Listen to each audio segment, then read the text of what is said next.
Man, top of the morning to you, brother. How we doing? Hey, we Gucci, man. Already. Abundant. It's a great day. Yes, it is. Yes, Sun's it is. bright. Man, It's hot. it's hot. The weather feels great. Man, I love the You know what I'm summertime. saying? For the first time in my truck, it actually showed 104. I thought that was pretty good because that means that us being in the first month of summertime, it's going to be a complete hot summer. But I like the heat, so I do ain't too. even tripping. As long as it doesn't rain and get humid, I ain't even tripping. Yeah. But speaking of heat, Yes, sir. how about the Miami Heat getting that boy Giannis right now? Man, what you think about that trade? You know, it's a very interesting trade. I think Miami won, of course. They gave up quite a bit of picks, but you got Giannis Antetokounmpo. And one thing about a strong team and a strong organization, better to say, is not only are they proven winners, but they also understand the tradition is deeper than just what's on the court. You have the coaching staff, solid coaching staff, and Eric Spoelstra. You got a solid general manager. You know what I mean? Like, they're deep when it comes to an organization. And I think that alone, you add like a superstar to that type of dynamic is pivotal. And it speaks more volumes than just his talent being elsewhere. And the fact that he was able to do it at Milwaukee and then now come to Miami with those extra components. I know who's surrounding him. There's question marks there as far as whether or not they'll be able to contend for a championship as it stands without any other pieces to the puzzle. But you got Giannis. And you got Bam, who showed he has the ability to put up 60 points. Doesn't mean, I ain't talking about, circumstances. I mean, he has the ability to score at a high clip. And so now you take a little pressure off of him. You give him a little help on the size department. You got Bam, which is a solid big, okay, and a scoring big. And then you bring in Giannis. And Giannis can kind of do his thing and let Eric put the sauce. And Eric Spoelstra has shown that he does well with top talents. He knows how to coach. He knows how to coach top talents, and he knows how to put them in the best position to win because obviously he's a champion himself, so he knows how to get it done. You also got Andrew Wiggins, which I don't think a lot of people are paying attention to.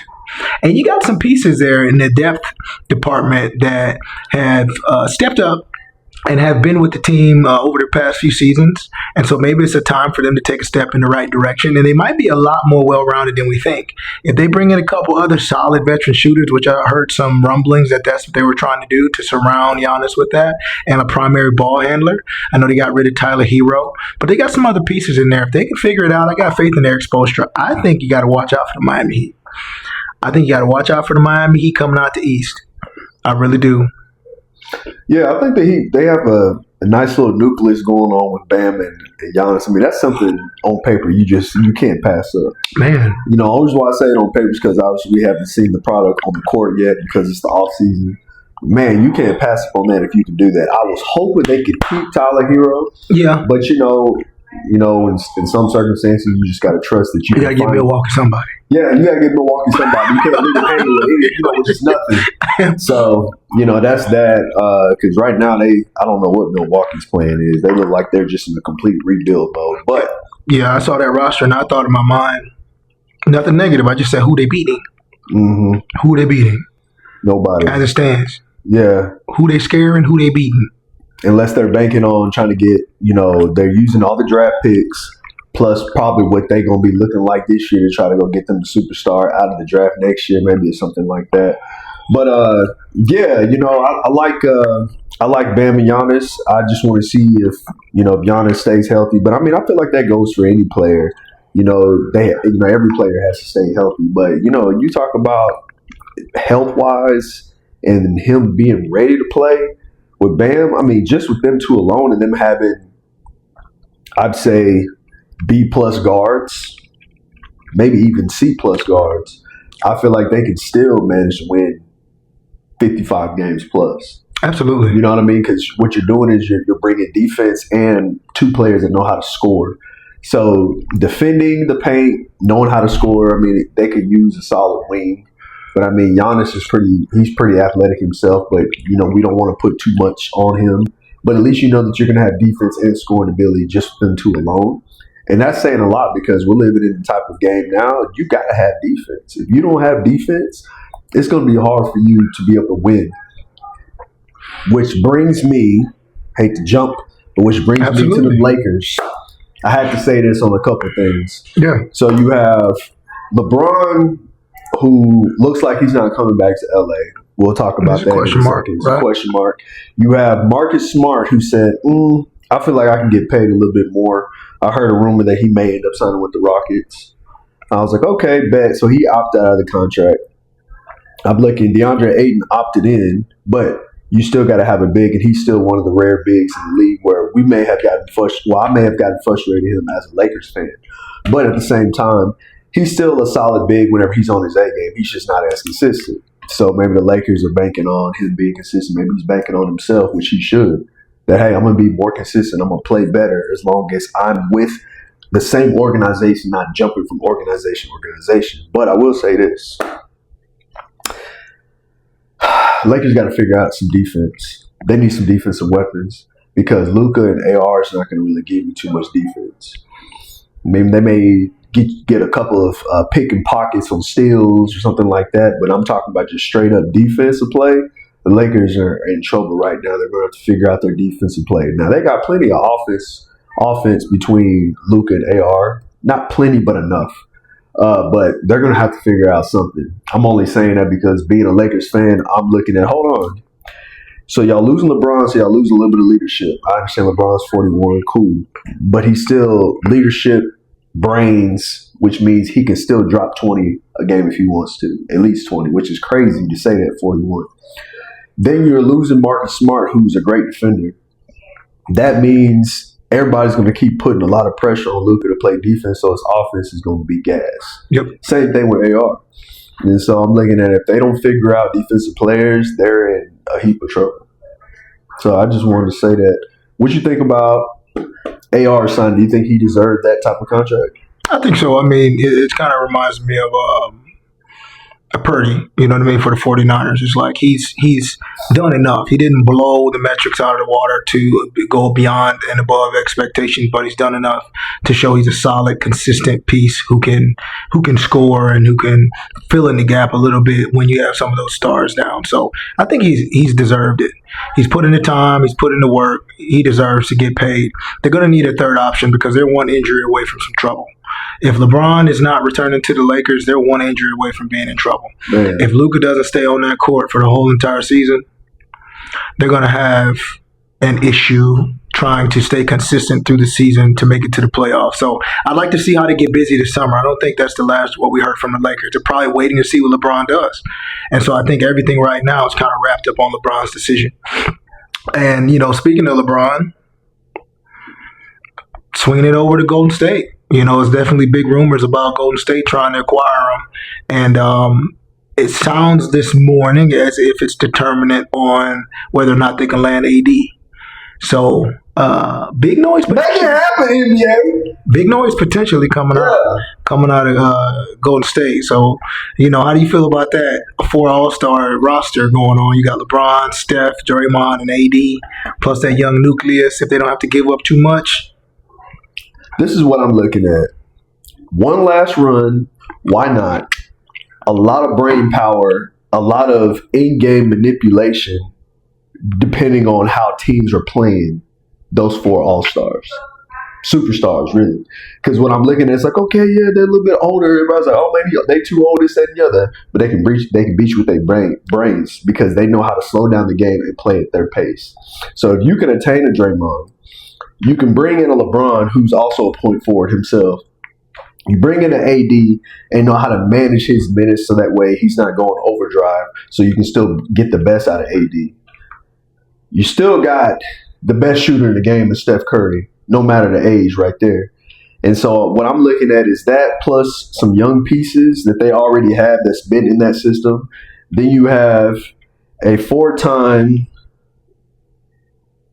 champion coach in Steve Kerr that knows how to manage minutes, knows how to run a great offense, have great defense. He just extended for 2 years. Just extended for 2 years. Could be a beautiful window. So all I'm looking at is a lot of experience with a lot of brain power. That says a lot. All I'm looking at is this: if they can stay healthy, and AD can stay healthy enough, not saying that you got to play 82 games, but if he can play 55 to 60 and get into the playoffs healthy, you know how the Knicks won this year, right? Not saying that they're old or nothing like that because they're extremely young. Absolutely. But it's just the fact that sometimes things just click at the right time. Mm-hmm. And so what I'm looking at is the Golden State Warriors, if they can attain these type of players, and let me say this, we almost forget. What I just also seen a report, they're also trying to keep Jimmy Butler. Not saying that now it's going to be tough to do it, but all I'm looking at is that's an extra piece of firepower. If they can You forget they got Porzingis still. right, Kristaps coming off. So it's just one of those type of things where, like, I feel like they could make some noise in the West. Not saying they'll be number one in the West. I feel like going into the playoffs, they could finish at like 3 or 4. But that may be just enough to propel them where you can roll the dice and be like, one last run, do we have one in us? I feel like with them together, they got one in them, bro. I think you give them all 2 years. I think if you can bring in LeBron, it's all pending, but if you can bring in LeBron on a 2-year deal, even in 1 year, but I think you give him 2 years to get the chemistry and then run it back. And then, hey, if you can bring AD in on a 2-year deal, we already saw Draymond chose to step on back and let them figure things out before he went ahead and finalized his deal. Steve Kerr's on a 2-year. Get them all in-house, get the chemistry going, let Jimmy get healthy. Let the Unks go ahead and do what they do, baby. You know what I mean? So go ahead and do what they got to do, let them go ahead and cook. Now, they got a lot of bargaining power. It just depends on how bad Washington Wizards want AD and how bad they're willing to, like, grip on him. You see what I'm saying? Because the Warriors have a young nucleus that, through injury, has had to step up and evolve and mature over the years, right? Because they had to kind of run the show while guys were going in and out. You got Pods. You got Melton. You got some other guys coming off the bench that's been filling in. So maybe they can trade some of the young nucleus with some of the picks and just go all in and try to keep Porzingis and keep Jimmy Butler. I don't know how they're going to be able to do it. We'll see. I don't know how they're We'll see. So, I mean, to me, it's kind of determinant on what they have to give up to get AD. But I'm looking like AD battling back from injury, Porzingis, they kind of got the same bag. You know what I'm saying? I mean, an aging AD, a healthy Porzingis, it ain't about AG's ability. It's about him being healthy. Available. That's it. If he's available, he's one of the best in the game when he's on the floor. It's about getting him on the floor. So we'll see. But it's very exciting to think about. It's very exciting to talk about. I hope they make it happen just as a fan. Just as a fan to throw another thing into the mix. Yes. Now, talking about as a fan and excitement, how about your boy LaMelo going out there to Minnesota? I love it. Number 1 and 3 pick from the 2020 draft. Bro, and you know what? And why they doing the 1 and 3 pick? Where's James Wiseman? Go get him. Go get him. Why not? Why not? They definitely get him for the low. They can get him for the low. He's another big. I've been saying this. I truly believe with LaMelo, he can get between lobs and assists and putting James Wiseman in the right position. James Wiseman can average 18 points a game. He's gonna make everybody better than LaMelo. Easily. That's what he did with Mason Plumlee, Miles Bridges, He's gonna make Brandon everybody Miller, better. like all the boys in Charlotte.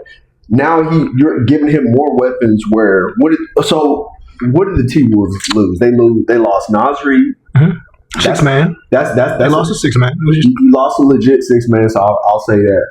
Julius Randle, you lost Ego. where did he go? Brooklyn. Okay. You lost Ego, but watching Julius Randle since 2018, he's always wanted to be the focal point. He's always wanted to be the main He lost guy. a little bit of consistency. Like, Julius Randle was so consistent, but not in some of the most critical moments when they really needed him to be dominant. They brought him in not to be a B, an A and a B. They brought him to be like a A2, right? You got A1 and A2. And so they really needed him in those playoffs to step up and dominate. Not just play. I mean, he played respectfully. I'll give him that. Nothing negative to say, but they needed him to dominate. And I think they let him go, not necessarily because of what he did and more about what they needed him to do that they didn't quite see.